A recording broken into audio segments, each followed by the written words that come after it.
You're on. All right. I'm Linda Deir. Saturdays, you guys, 1 p.m. Pacific time. I'll be reading from my books. I'm reading from Guided right now, and I'll get going here. Last Saturday, I read to you from chapter 21 of my true life story, Guided. Her spirit guide angels were her best friends and life coaches. I read about my advisor's mastermind, my next moves. Having put the channeling project on hold, I took my next step in real estate as a home builder, an architectural home designer, and a subcontractor. I was completing the circle by getting my real estate license. Once I had my license, I began researching the area to become market savvy before considering myself ready to work with a client. Today, I will be reading to you from chapter 22 of Guided, The Consequences of Financial Freedom. So sit back and relax as I tell the story about how, despite the dysfunction, my spirit guides took me on one journey after another that led me to a greater understanding of myself. Here's Guided. Here's the paperback version. It's pretty big. It's Guided's available on Amazon in paperback, Kindle, and audiobook format.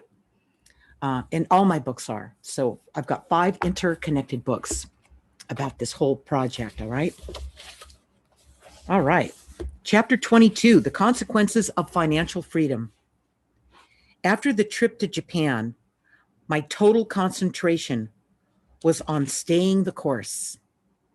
I knew it could be challenging, but I had to follow through on everything my guides had directed me to handle: the business, the marriage, and making personal changes that were long overdue. The business had a few glitches that needed immediate attention as soon as we returned from Japan. Otherwise, it continued to grow, get favorable publicity, win awards, and generate lots of goodwill. Our support team handled everything with excellence. As for the marriage, neither Steve nor I were doing anything to save it. On a personal note, I stopped smoking. Can you imagine? In the throes of all that chaos, I decided to quit smoking. I had been doing things for the last year, setting the stage to make quitting possible. That's what it takes, you guys. You get the guidance. The guidance comes through. It lets you know, you feel it. It's time. Okay, it doesn't matter if you think it's time. When it comes through, you're going to know it. I created rules for both of us, like no smoking in the new house or in the car. And every time I did smoke, I washed my hands.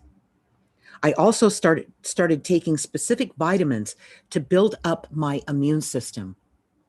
I stopped cold turkey, but it took 3 months for the cravings to dissipate. It was the hardest thing I ever had to do, but I did it. Steve was a heavy smoker and continued to smoke around me all the time. Typical husband about to become a husband, all right? He was on his way out. He would hand me lit cigarettes to entice me to start up again, but I never took the bait. Could you imagine? That's a nasty, mean person. While I was quitting this habit, I started going to the gym every day and drinking ice cold water consistently. I didn't expect that. See how it just shows up to support you? That was also the year I started ice skating. I really threw my heart and soul into the sport. See all the changes that happened from just one change? It's like a domino effect, you guys. It was something I always wanted to have time to do, but the demands of work had prevented me from it. I became addicted to the sport and skated for at least four times a week, after work and on the weekends. It was this one outlet that made it possible for me to get through the next few years. Steve's outlet were playing racquetball with his friends and watching football at home while he drank gin and smoked outside. He was very moody now. I hated coming home. I never knew what to expect next. If his team won, he was okay. But if his team lost, he was angry and moody for days. God. He was having more frequent episodes of being sick that would last for days, and he drank too much. He blamed me for everything that didn't work out smoothly and took the credit for everything that was successful. It seemed like he was creating reasons to dislike me. You see that, you guys? You can't take this stuff personally. In December of 1997, Steve went to Washington State with his pet employee, a fellow named Rod, to meet with Microsoft. When he came back, he was a totally different person. Something happened on that trip, and Steve returned with the big shot complex. He apparently had plans of his own. Awareness. There's a principle that says you become like those you associate with. I have found that the more life coach training I receive from my guides, the more I become like them. You learn to contact them through your dreams and many other ways, and over time your intuition becomes razor sharp. Like them, you just know what to do and when to do it. With this at work in my favor, no one could throw me off track. By 1998, we were so well known in the internet world that we were a target for acquisition.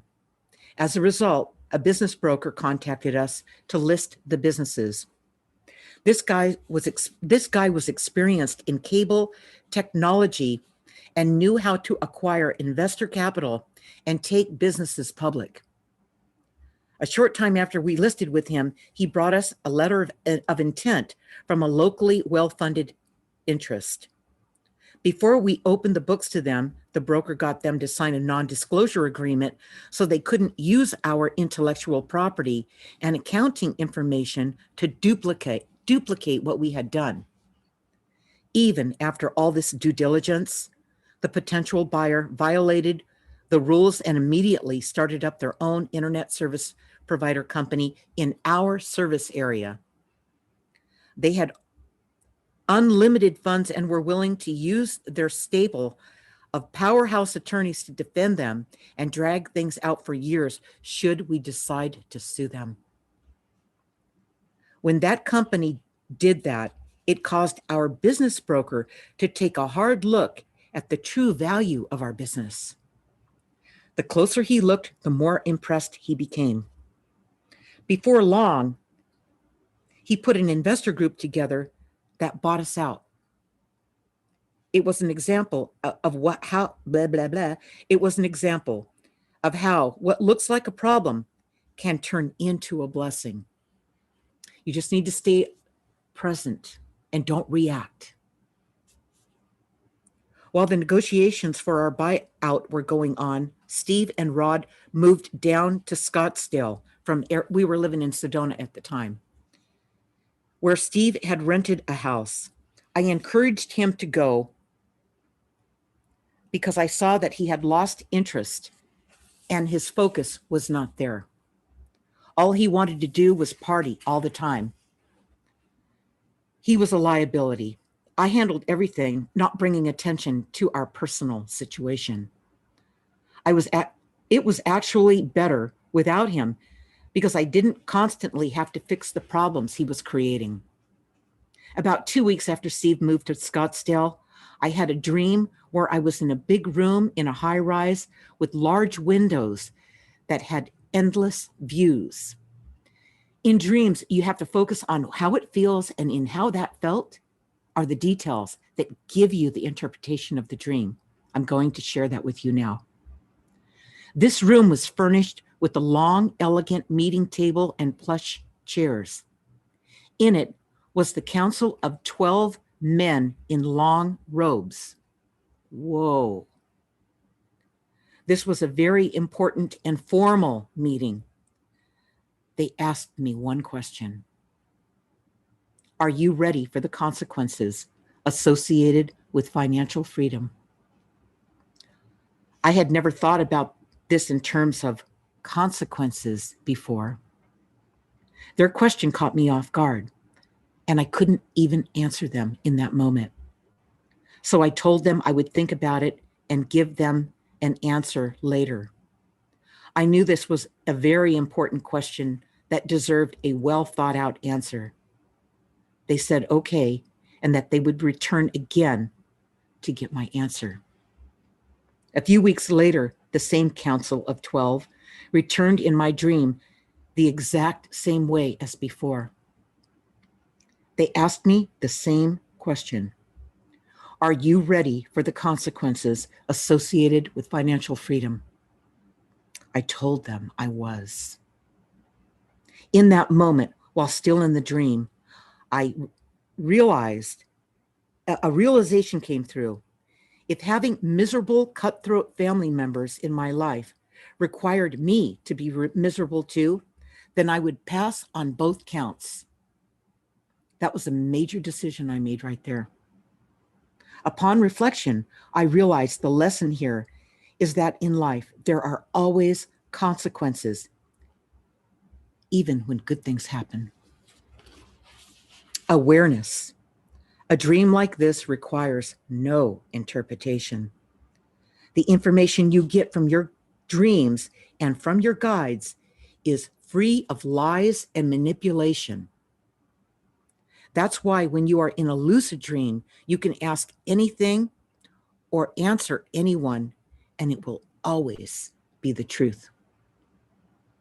After having this dream the second time, I realized that the sale of these businesses hinged on my decision. Saying yes to the council would allow it to happen. In other words, it was in process, it was in escrow, and it was, fixing to go down, but it was still a couple months off. I was also clear that not everything would be peachy once it did actually happen. As with any action, there will be consequences. I saw these consequences would involve jealousy, potential freeloaders, and other things I couldn't anticipate at the time. I was already living in a nice but very inconspicuous place that I had chosen 2 years earlier. See the setup? I followed my gut. I followed my intuition. I followed what my guides were showing me, the right thing to do at the right time. I decided not to bring any attention to myself after the sale was done. I would keep the same vehicle I had driven for more than 7 years. I would never tell anyone what happened. My plan was to change nothing on the outside, so my exposure to negative consequences would be minimized. I had a warning. I had a heads up from the guides, didn't I? Right after this dream, I called my mother-in-law. I always adored her, and I wanted her to know what was going on. I told her what was about to happen and that I was divorcing her son. I apologized for putting her through this, saying that I knew she did not need something like this at this time in her life. She was probably in her early 70s at that point. I didn't tell her any details. I just said I couldn't do it anymore, and that she would always be special to me. She didn't sound surprised. It was like she knew her son's shortcomings and that I had my fill of them. On August 8th, 1998, the businesses closed escrow. On that very same day, all the divorce papers and settlement agreement were signed. It was a good day. Steve and I met at the attorney's office and completed everything together. When we left, he was so exhausted that he almost fell down the stairs. I don't know why he was so tired. I had done all the work to bring things to a close while he was playing in Scottsdale. I think reality in such a large dose just overwhelmed him. As we left, he said to me, "You don't want to go where I'm going." Then he said, "How can I love you when I don't love myself?" He was being honest for the first time in a long time. But what he said gave me the creeps. Awareness. Valuable insights and messages can come from people as well as your guides.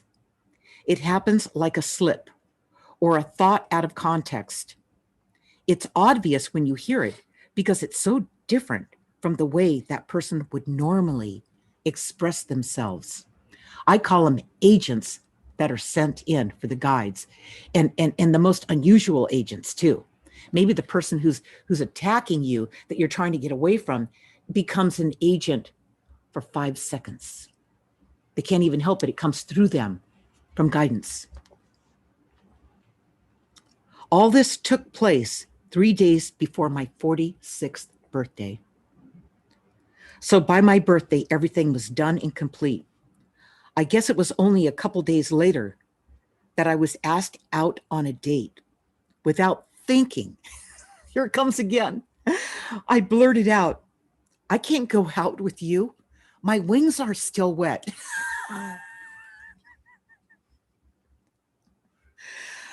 This guy just looked at me bewildered. I couldn't explain it. It just came out that way. You guys, this guidance is coming through. It's coming through all the time. I did know that I was not ready to go out with anyone. In hindsight, I saw that they, my guides, were referring to when this slipped out of my mouth about wet wings. The last time I had gone through a divorce and the few times I dated following that, I sweated profusely under my arms, making it uncomfortable. Your arms are your wings. And they knew I wasn't ready and would most likely feel just as uncomfortable now. This was my guides letting me know that I still lacked social and personal life skills. Awareness. The language your guides will use to reach you many times won't be what you're used to. In this case, they spoke out the words through me and not to me as I blurted them out, i.e., wet wings. By doing this, they say a lot in a few words. In my case, it meant that tending to my social and personal life skills would bring me freedom, the freedom that I was missing, the freedom to fly. After all, wet birds can't fly. Ah, the universal language. The month following these completions brought me a new experience. Where I thought I would feel a sense of elation and freedom, what I actually felt was exhaustion, and I physically collapsed. And for the first time in my life, I developed gastrointestinal problems. I couldn't stay awake or concentrate either. I just fell apart. I went to several doctors, had test after test, and all that turned up was a big question mark. The doctors said it was stress related. The anxiety and stress I had held for so long had finally taken its toll. I was also having severe anxiety attacks where I couldn't catch my breath for hours at a time. I hadn't experienced anything like that since 1988. Until these things started taking me down, I had plans to get back to work in real estate, even though that was not my passion. My health problems stopped me cold. I found myself really frustrated. My life came to a screeching halt. Could this have been one of those consequences my guides hinted at? Steve and I couldn't, since I couldn't work or do much of anything else, I studied books on self-healing. I read a book on healing remedies by Edgar Cayce, a prominent psychic known as the sleeping prophet. Since everything else had failed, I tried one of his recommendations to address my gastrointestinal condition. And what do you know? It worked. It was like magic. By January 1999, I was beginning to feel a little bit better when I got a call from Steve. He told me that the doctors finally figured out what was causing those persistent fevers and stomach aches. It was a medical condition he had acquired long before we met. When he told me, then he told me he thought the reason he had those fevers and stomach aches all those years was because I was poisoning his food. Unbelievable. I said, what? I couldn't believe what he was saying, but he was always blaming me for his problems. By the way, one thing I did tell him that's not in guided, I said, listen, if I wanted to kill you, really, I mean, poisoning your food, you got to be kidding. I mean, the only reason someone would poison your food is to kill you, right? I'm good at everything I do. You wouldn't be talking to me right now if I really wanted to do that. What a ridiculous thing to say to me.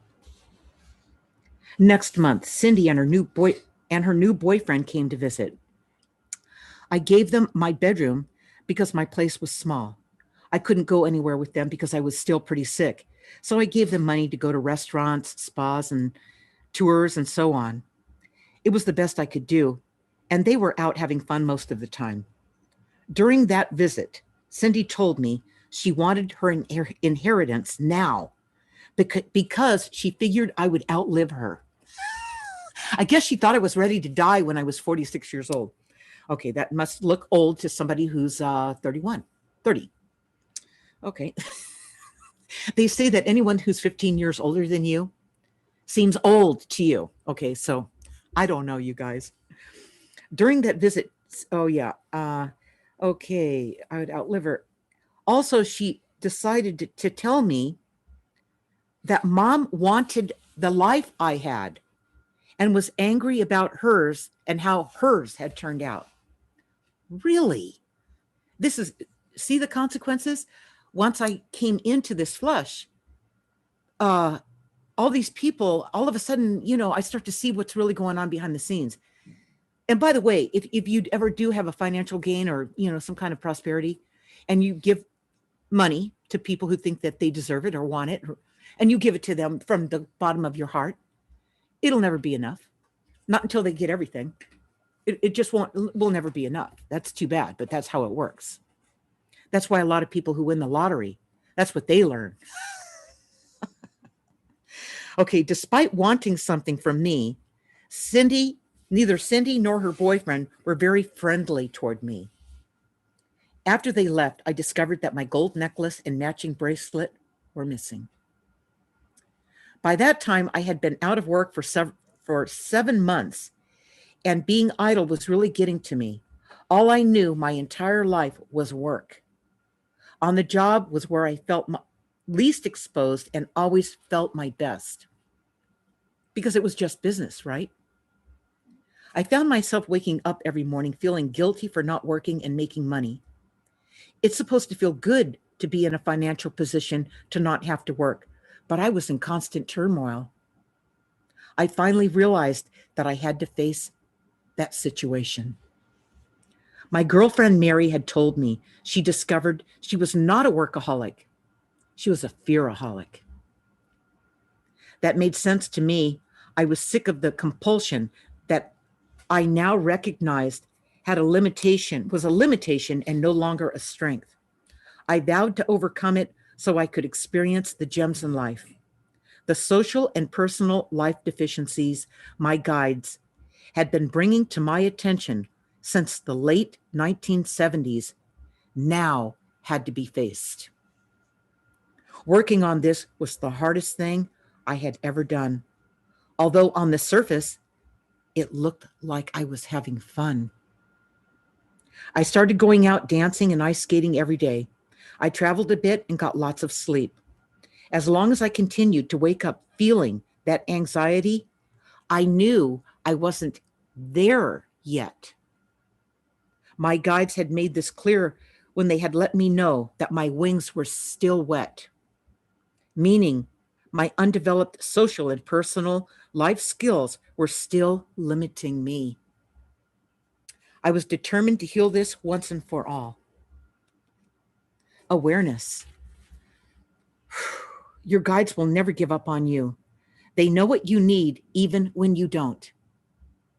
All you have to do is stay tuned into their messages, no matter how unconventional this may seem or how they make themselves known to you. In March and April of 2000, the internet boom busted. It was called the tech wreck, and the .com is .gone. And I had sold the internet businesses 18 months earlier, so it didn't affect me. Once again, my guides had warned me in plenty of time to avoid the disaster. But this time, I had the sense to respond immediately, not waiting until the last minute. Also, I was more aware of what I needed to do and didn't fall prey to my husband's fears or insecurities while we were still in it. There were so many parallels and repeats of the previous times I had been forewarned, as the karmic ride of that merry-go-round dream continued to play out. The merry-go-round dream is chapter 1 of Guided. Explains everything.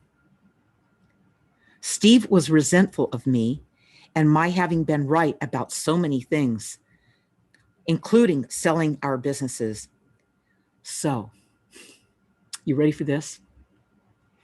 He joined Cindy and my mother in blaming me for all that was wrong in their lives. He started telling Cindy that I didn't deserve my share of the proceeds from the sale of the internet businesses.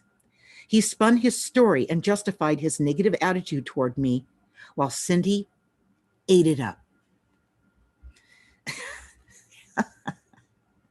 I spent 1999 through 2000 in my therapeutic fun endeavors. I learned to salsa and tango and continued ice skating. Through these activities, I overcame my compulsion to work all the time. I was indeed healing my past. Then, at the gym one day, when I least expected it, I received a message from my guides. They said, "You had a breakdown." I was shocked to hear this. Two things immediately came to mind. The first was that they said this in the past tense. I had a breakdown. So it was behind me now and over. The second thing was, I never realized I had had a breakdown, just like the woman who described her breakdown to me in the 1970s. No wonder I had been fascinated with her story back then. It was her candid, step-by-step description of what she experienced that helped me understand what actually happened to me. The difference between her experience and mine was that she could no longer function, so someone took her to a doctor. In my case, I stopped pushing myself and chose to begin a healing process before that happened. I realized that I was under way too much stress, and when I sold the internet businesses and got the divorce, I had pushed myself too hard for too long. This was what my dad warned me about as a kid. He told me to learn to manage my energy or it would be my downfall. All my life, people always said, well, you have it easy, Linda. You've got all that energy. We all have to struggle. We don't have the energy you have. But there's always consequences, you guys, to the good and the stuff that you don't want. I can't call it bad. It just is what it is. Now that I was aware of what happened, I was worried that I wouldn't get my full energy back. I was feeling better, but I wasn't running at the premium Linda energy I used to have. I started to realize that my healing was bigger than I imagined. I was healing my entire life, not just something that had happened recently, like the divorce I got out of and the businesses I sold. I saw it was going to be a complete makeover. A new me would emerge from this. And I saw that this was yet another one of those consequences my guides had asked me if I was prepared to accept. Awareness. This just goes to show you that the setup can happen decades in advance, and it always does, you guys. This time, this has no relevance to your guides. What has meaning to them is that you become whole. You came into this life to work out your undeveloped rough edges, and it's their job to see that you achieve that. They are relentless, and that's a good thing. In the midst of my healing, I told Cindy I would buy her a car. What can I say? She was my daughter. I had already bought her the car she was driving, so I told her once I bought the new one, I needed her to sell the one she had and send me the money from that sale. She agreed, made the trip out to Arizona, and we went car shopping. We found the car she liked and could afford to maintain. To keep her on the straight and narrow, I kept my name on the title as a lien holder so she couldn't sell it and take the money and then ask me for another car, right? I kind of had her figured out, at least. It also made her judgment proof if she got sued by anybody, because she wasn't real responsible. She went back to California and eventually got around to selling the older car. But surprise, surprise, you guys feel it coming? She never sent me the money. When I questioned her, she said she figured I didn't need that money. It wasn't that much money anyway. All right. My mom and Steve were supporting her in going in the wrong direction. Awareness. Sometimes you give your kids way too much rope. I knew better. I really did. It's interesting that my guides didn't bring this to my attention as she continued to work against me. They just told me that she came into this life sad and sorrowful, like really sad person, and that she would always attempt to take down everyone she encountered. In January of 2001, I took a month-long trek through South America. I had always wanted to go there, and the opportunity showed up. I went with a small group and a tour guide. We started out at the Amazon jungle, then went to Bolivia, Cusco, Machu Picchu, and to many small towns that were off the beaten path. The minute I got off the plane in Lima, the air pollution was so bad, I had to pull my shirt up over my face so I could breathe. We went straight to the Amazon region, where we were greeted by the natives who called themselves shamans. They were selling the hallucinogenic drug ayahuasca. They weren't shamans. They were addicts posing as shamans, trying to fool visitors, new Americans and stuff like that. The environment was beautiful. The tour guide was not. He turned out to be unreliable and actually left us stranded in the Amazon jungle at one point. Could you imagine that? It was so weird that we started to speculate on ways to get out of there on our own. Several days later, he just came walking out of the jungle with no explanations or apologies. This was starting to look like it was not going to be the kind of trip you see on the travel logs. In Bolivia, we encountered soldiers armed with assault rifles. These young men had the coldest eyes. They were dead inside and would just as soon shoot you than to look at you. Seeing that triggered me to recall my mother's assaults on me when I was a child. Like those empty soldiers who saw no value in anyone, She had seen no value in me. It sickened me inside. So much went on during that trek, it's impossible to cover it all here. But one event deep in Bolivia cannot be overpassed because it was very unique and profound. We were in an eerily remote place, so high in the mountains that some people were having trouble breathing. We were literally in the clouds. Early one morning, we attended a ceremony that was being performed by a shaman named Papa Pablo. This time, it was a real shaman. It was a straight shot up the side of the mountain, and there was only one way to get there. We left before the shaman did and hiked up the mountain as fast as we could, so we expected to be there before anyone else. But to our surprise, Papa Pablo was already there. I would guess he was in his late 60s or early 70s and completely relaxed with everything prepared for the ceremony, waiting for us.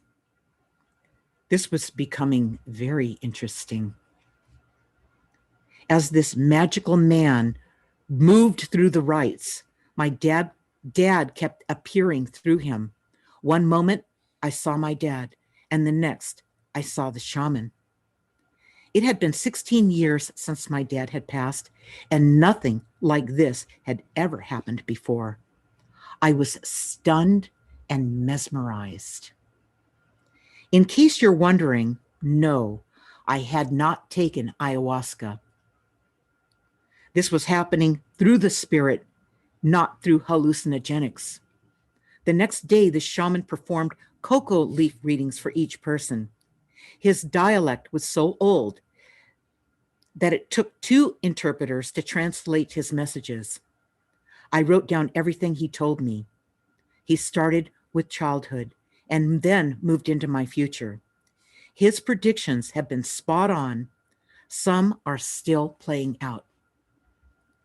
The interesting thing about this amazing man was that in everyday life, he was just a regular guy. He worked on the farm alongside everyone else. But when he stepped into the ceremonies, something overcame him. It was magical and phenomenal, and at this same time, more real than anything I had ever experienced. Papa Pablo never let anyone take his picture, but he let me.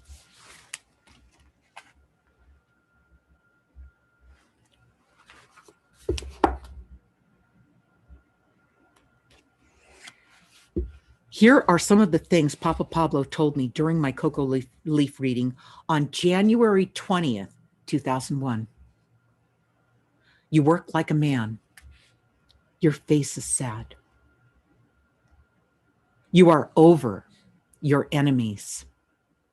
Then he raised his head and looked at me with sadness in his eyes, like I would not understand what he was about to tell me next. Your parents did not give you the right information and told you the wrong things. You are on the right path. Your work is like a well, a vortex of energy collectively moving together in the right direction. Like getting into a car and starting to drive where you are going. You think a lot. Your health is good. Love is not soon. Here's what I learned from what he told me. I had always worked hard like a man in a man's world. Regarding my sad face, as I look back on my childhood pictures, it's interesting that I'm on guard most of the time, so smiling isn't something you do when you're watching your back. Life presented me with enemies at every turn, my family, in school, and in business. I also recognized in his words that the work I would be doing going forward would be what had been building momentum my entire life, beginning with that merry-go-round dream in chapter 1 of Guided. Like the car, It was always moving me in that direction. I've always thought things through and taken care of my health. I understood that a relationship was not in my near future. As for my parents not giving me the right information and telling me the wrong things, at that time, I had yet to discover what that was all about. But I would, and it would be a real revelation. You guys. Okay, so let's finish this up. Next Saturday, October the 17th at 1 p.m. Pacific time, right here on my Facebook page, my Facebook timeline, and on my YouTube channel, okay? I will be reading to you from chapter 23 of Guided. My wings are no longer wet. I can fly now. I returned from South America, ready to jump back into things. So when one of my old real estate clients called me, pretty much begging me to list her house for sale, I agreed. Her house had been on the market for over a year, and she had had no offers. I listed it, and in less than 30 days, I had an offer that she accepted. Then I got a message from my guides that the next property I would be selling would be my place. Here we go again, all right? That had not even been on my radar, so it came as a total surprise. So, until then, remember, you have help. You are never alone and always being guided.